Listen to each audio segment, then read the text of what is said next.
Friends, the history of mankind can be divided into two, so far and henceforth.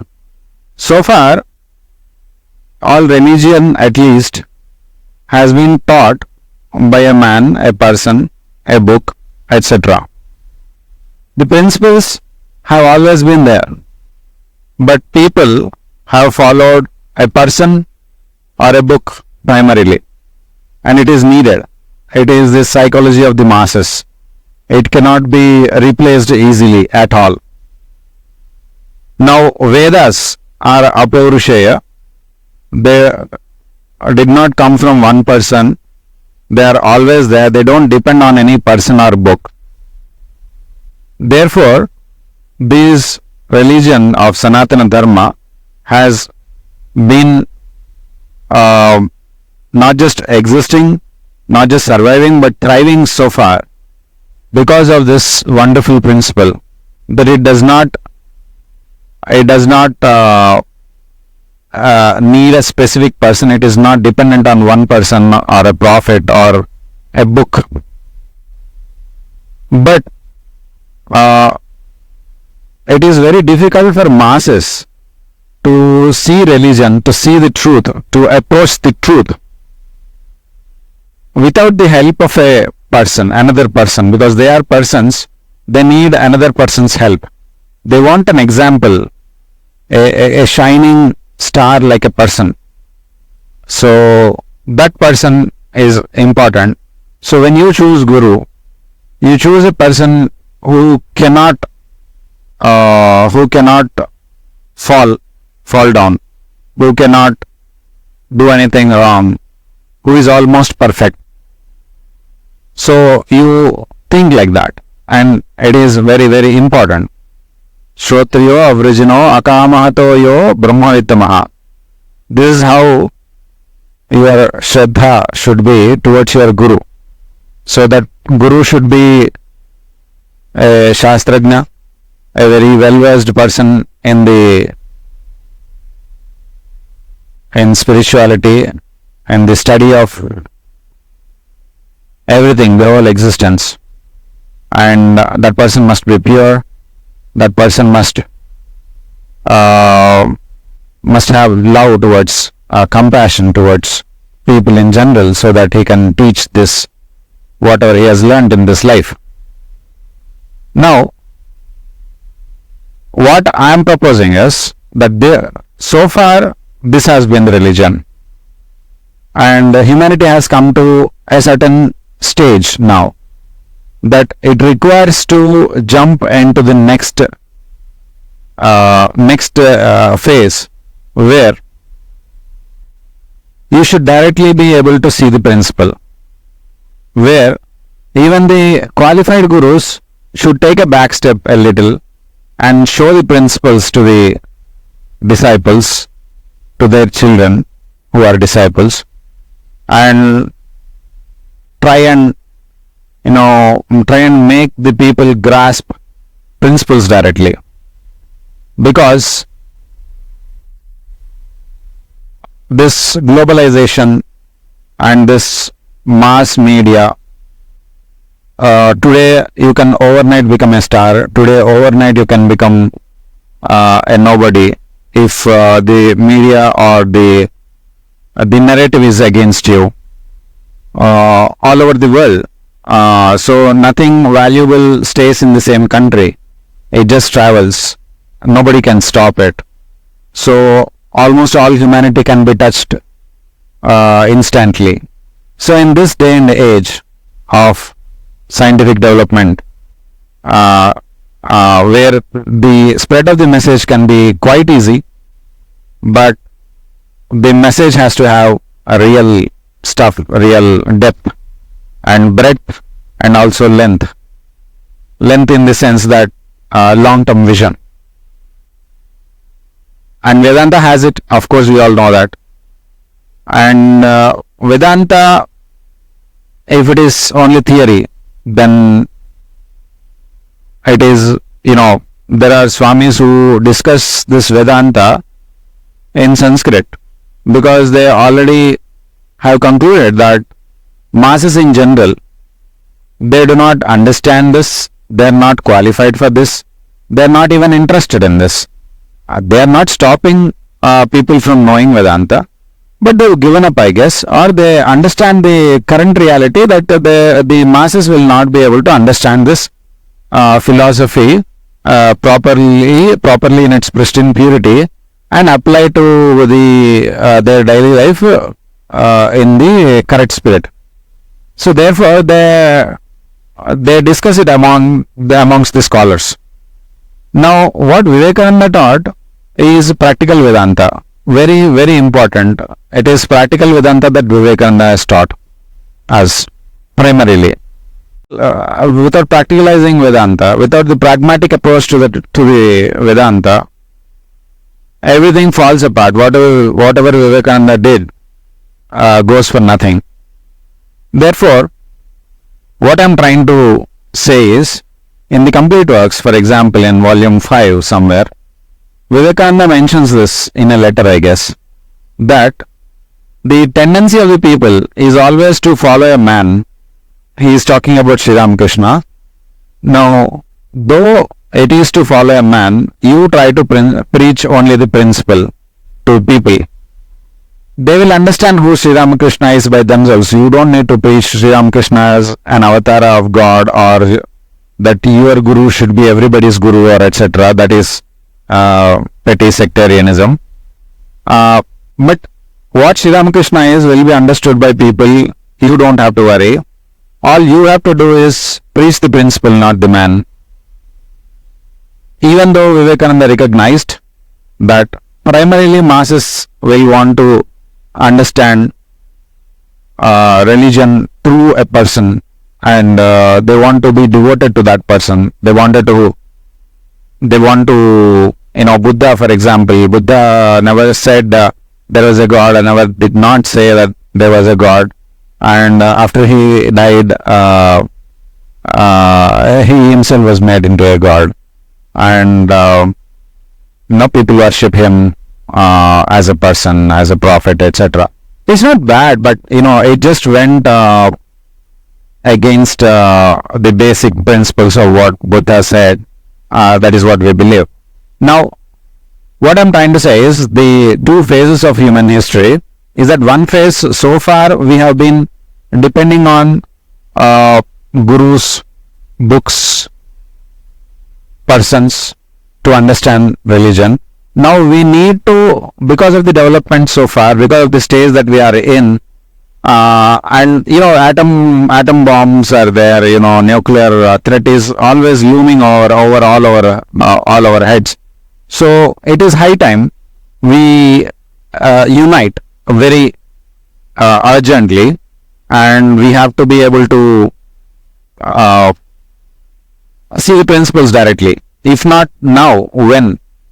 If not now, there is we may not even survive in this planet. It is so easy to destroy this planet now with the nuclear warfare, nuclear capacity that we have. Therefore, it is high time we understand principles, and gurus will be there, but as people who help you understand. Now, the circumstances are such that even if there is a good guru, proper guru, that guru has to beg for his money, not for his personal expenses, but to take something forward. He has to depend on people who are of the world, and who do not. Of the world means who are not really eligible to understand Vedanta as it is, and therefore prone to malpractices, etc.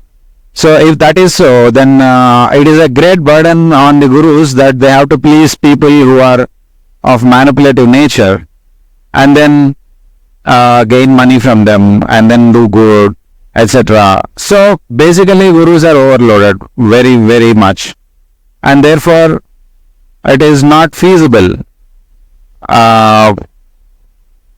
given the urgency of the of the world that may be destroyed any time. Therefore, we need to be able to rise up to the occasion and see the truths, principles directly. Belief is so very important. It is now a very seldom possessed quality, great quality. So we need to be able to see the principles as they are when a Sadguru teaches you the principles. So attach yourself to the principle. Don't say that see, this person is supposed to be a guru, he should not have spoken like this, he should have been softer, he should have not done that, he should have not made that choice. So what? That person, if that person has been able to show you a principle, prove to you that why it is right, you understood the essence, now you attach yourself to the principle, not to the person. You be thankful to the person. When you are grateful to the person, automatically you will be softer towards that person. That is enough. And cooperate with that person for the spread of this message to other people. But now let him do whatever he wants, or she do whatever she wants. So the whole point is, what I'm trying to say is, so far we have depended more on people to understand religion or truth. Now let us try to depend on principles. Let us try to tether ourselves to the principles more than people. And if any guru is doing that, proposing this, please, with all enthusiasm and eagerness, rally behind that person, support that person for the good of everybody. If you understand principle, or if this particular one person is able to make 100 people understand or be loyal to the principle, what happens is, even if this guru falls, so what? 100 people have understood according to the principle, they try and go there, and maybe 20 fall, the other 80, or maybe 80 fall, this 20 are enough to bring about many more, 20 into 100 more people attached to the principle. So principle is like the sun. It is the sun. Once you see it, you cannot undo, you cannot unsee the sun. Any person who has seen the sun once cannot forget the sun, cannot unsee the sun. So once you understand the principle, even theoretically, okay, so you understand the principle theoretically, logically, then contemplate over it, then try to take decisions according to that, gain fruit, and then when you gain good fruit, favorable fruit, you want to do it again. So in that repeated action, you gain habit of sticking to that principle. Then it becomes part of your character. You are convinced about it, and then slowly you trust it, and so much that you can do anything for it, and then it will turn itself into an experience, and then slowly the same thing will go into realization level. Once you have realized something, then you will effortlessly stick to that, and then people will see the manifestation of your realization in your life, and in your words and in your thoughts, and etc., etc. Therefore, that is the line we need to take. I hope I have been able to drive this point home, that it is my appeal that let us stick more and more to the principles. For example, me, if I am of any help to you, that is only to be able to point your focus and attention towards the sun, towards the principle. Okay? So you don't need to bother who I am, what I do, what is my personal history, etc. I mean, if you want, yes, I will also clarify, if you want, I will also help how I am good or bad, or etc., etc. But that should matter less to you than trying to find the principle. So even if a drunkard tells me a truth, I am grateful to the drunkard, right? What is the necessity that that person has to be a clean person, unless you are just adamant, obstinate that you want only certain people to tell you that. Okay, you are talking about the authenticity. Authenticity should be tested by yourself. If you cannot test it, you let others test it who are authentic, who you think are authentic. So try to do that negotiating work also. Okay, and ask that person as much as the person's knowledge, is there. You see the limits of that person's knowledge. For example, me, you test the limits of my knowledge, my wisdom involved, and then if you see a limit and I'm not able to go further than that, and then you tell me also, and then you can stop cooperating, etc., etc. So what I'm trying to say is, all I'm trying to do here is to point out to some principles that I have learned in my life, in the 40 odd years of my life, and my next 40 years, if I'm alive without any accident or any untoward incident, would be towards spreading what I already learned. And I'm open to new things, but forever being open to new things, etc., will not give us any this one. So if there is anything substantial that I have to open myself to, I'm always open to such a new conclusion, new philosophy or new proposals. But right now I think I have understood more than that I can practice. So it's always more in practice, and I hope all of you will benefit therefore from any person who you are learning from. Try to see the principles, write them down, do your sadhana more. Guru's work is only to show you, and that too indirectly, because words fall short of describing any truth. Therefore, yes, model. All the gurus must unite and